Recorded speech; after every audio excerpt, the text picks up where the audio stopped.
কয়েকদিন আগে কলকাতার বইপাড়া কলেজ স্ট্রিটে গিয়েছিলাম কোনো এক বইয়ের দোকানের স্টলগুলো ঘুরতে ঘুরতে হঠাৎ পৌঁছে কফি হাউসের সামনে।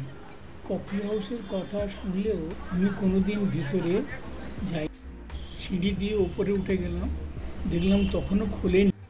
লেখা আছে 12টা থেকে বিজনেস আওয়ার্স শুরু হবে। 12টা বাজতে খুব বেশি দেরি নেই, ওইখানেই অপেক্ষা করলাম। ঠিক 12টায় সামনের দরজার ওপরে নেম প্লেটের লাইট জ্বলে, আমি বুঝলাম এখনই খুলবে। সত্যি সত্যি দরজাও খুলে গেল। বুঝলাম এরা খুব সময় মেনে চলে। ভেতরে ঢুকে দেখলাম বিশাল হল ঘর, ছোট ছোট টেবিল এবং এক একটা টেবিলে 4টি করে প্লাস্টিকের সাধারণ চেয়ার দেওয়া আছে। দোতলা হলঘর, দোতলা, উপরেও একই রকমভাবে নিশ্চয়ই চেয়ার সাজানো। উপরে যখন যাব তখন নিশ্চয়ই দেখতে পাবো। চারিদিকে দেওয়ালে সব মুনি ঋষিদের ছবি লাগানো আছে। তার মধ্যে রাজা রামমোহন রায় যেমন আছেন, রবীন্দ্রনাথ আছেন, নজরুল আছেন, আরও অনেকের মহাপুরুষদের ছবি লাগানো আছে। সুন্দর সুন্দর পেন্টিং লাগানো আছে। যিনি ক্যাশ কাজ করেন তিনি কম্পিউটার সামনে নিয়ে বসে আছেন একদিকে। আমি এক কোণেতে একটি টেবিলে গিয়ে বসলাম। অল্প সময়ের মধ্যে অনেকেই এসে উপস্থিত হলেন এবং একে একে এক একটি টেবিলে তারা বসলেন।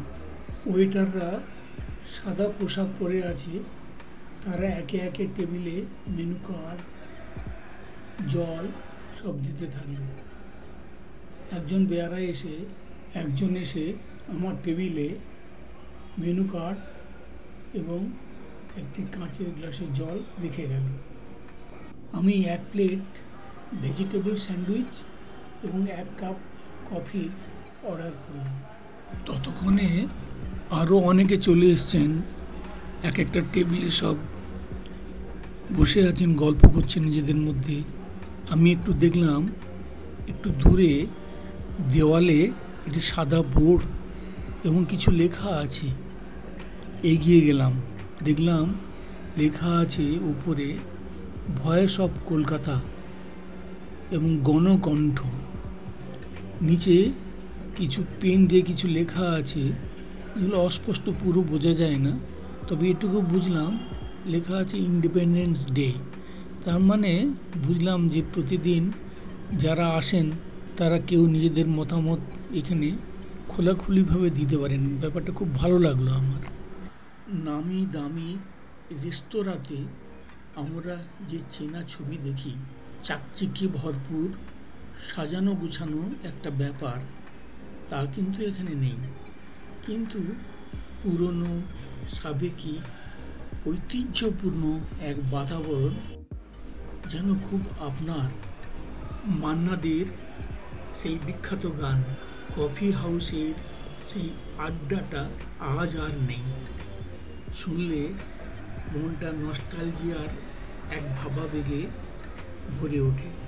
শুনেছি সমাজের বিভিন্ন স্তরের বুদ্ধিজীবীরা কাছের প্রেসিডেন্সি কলেজ, কলকাতা ইউনিভার্সিটি ইত্যাদির মতো শিক্ষা প্রতিষ্ঠানের ছাত্রছাত্রীরা, কবি, সাহিত্যিক, বিনোদন জগতের ব্যক্তিত্বরা নিয়মিত এখানে আসতেন এবং ঘন্টার পর ঘন্টা আড্ডায় জমে থাকতেন সামনে 1 কাপ কফি নিয়ে।